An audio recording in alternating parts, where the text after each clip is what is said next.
Hello viewers, வணக்கம் and welcome to Sai சட். இன்னைக்கு potato வச்சு ஒரு டிஃப்ரெண்ட்டான டிஷ் பண்ண போகிறோம். எப்படி பண்ணுறதுன்னு பார்க்கலாம் வாங்க.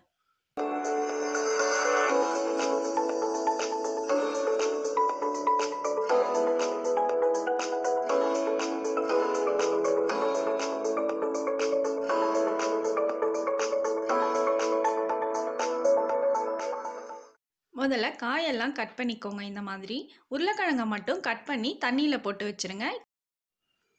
இப்போ ஃபஸ்ட்டு நம்ம உருளைக்கிழங்கை வேக வைக்க போகிறோம். அதுக்கு கடாயை அடுப்பில் வச்சாச்சு. சிம் ஃப்ளேமில் வச்சுக்கோங்க. இப்போ உருளைக்கிழங்கை அதில் சேர்த்துடலாம்.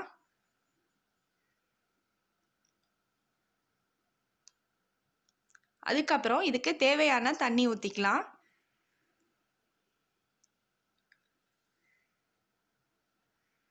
தேவையான அளவு உப்பு சேர்த்துக்கலாம்.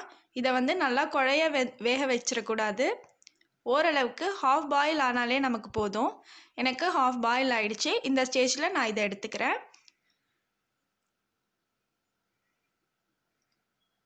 இதை தண்ணி வடிகட்டி வச்சிடலாம்.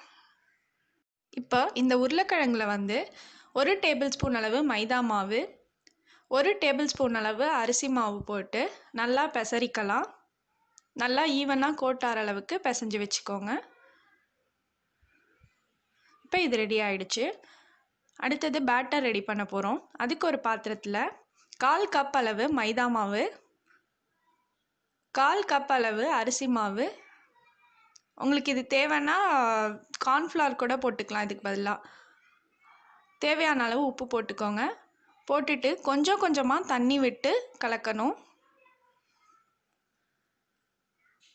பேட்டர் திக்காக இருக்கணும், கட்டி இல்லாமல் கரைச்சிக்கோங்க. இப்போ நமக்கு திக்கான பேட்டர் ரெடி ஆயிடுச்சு. இந்த கன்சிஸ்டன்சியில் நமக்கு இருக்கணும். இப்போ இதில் ரெடி பண்ணி வச்ச பொட்டேட்டோ ஃபிங்கர்ஸை டிப் பண்ணிடலாம். இது ஒரே டைம்லேயே மொத்தமாக போடக்கூடாது. கொஞ்சம் கொஞ்சமாக போட்டு நல்லா ஈவனாக கோட்டார அளவுக்கு நம்ம ரெடி பண்ணணும். இப்போ இது ரெடி ஆயிடுச்சு. நான் இந்த அளவுக்கு கோட் பண்ணி வச்சுருக்கேன்.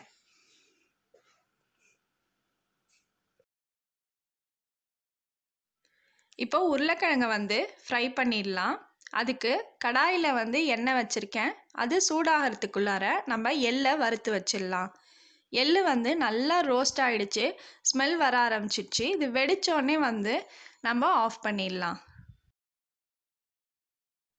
இப்போது எண்ணெய் நல்லா சூடாயிடுச்சு. பொட்டேட்டோ ஃப்ரை பண்ணி எடுத்துடலாம். எண்ணெயில் போடும் போது தனித்தனியாக போடுங்க, ஒன்றோட ஒன்று ஒட்டாதபடி.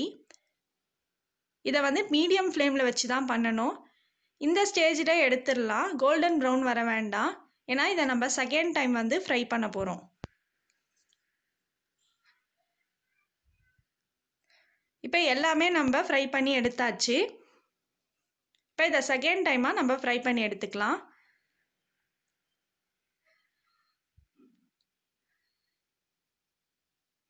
இந்த டைம் நல்லா இந்த கோல்டன் ப்ரௌனில் வர மாதிரி எடுத்துக்கோங்க. அப்போ தான் கிறிஸ்பியாக வரும் உங்களுக்கு. நம்ம ஃபுல்லாக ரெடி பண்ணி வச்சிட்டோம்.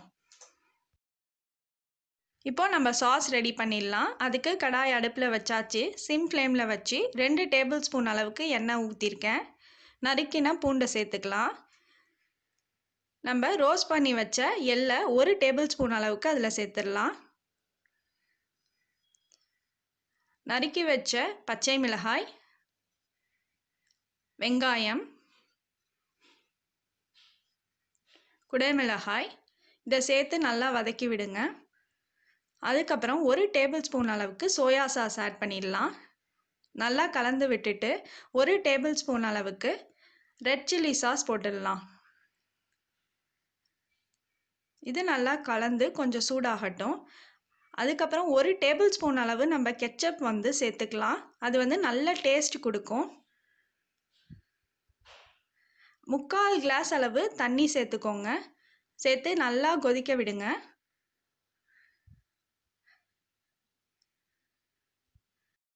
இப்போது தேவையான அளவு உப்பு சேர்த்துடலாம். 1/2 டேபிள் ஸ்பூன் அளவுக்கு நான் சர்க்கரை சேர்த்துக்கிறேன். சேர்த்து கலந்து விட்டுருங்க. இப்போ 1 டேபிள் ஸ்பூன் கார்ன்ஃப்ளோரில் 3 டேபிள் ஸ்பூன் அளவு தண்ணி ஊற்றி கட்டி இல்லாமல் கலக்கி இதை இந்த இதில் சேர்த்துடலாம்.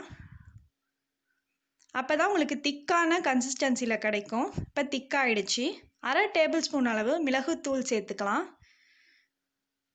2 டேபிள் ஸ்பூன் அளவு தேன் சேர்த்து கலக்கி விட்டுடலாம். இப்போ ஃப்ரை பண்ணி வச்ச பொட்டேட்டோவை அதில் ஆட் பண்ணி கலந்து விட்டுருங்க.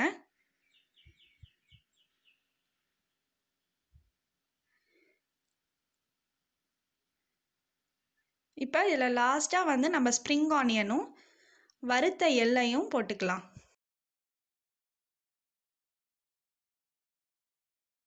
நம்ம எம்மியான honey chilli potato ready.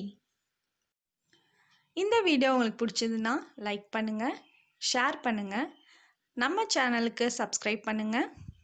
Videos miss பண்ணாமல் பார்க்க பெல் ஐக்கானை ப்ரெஸ் பண்ணுங்கள்.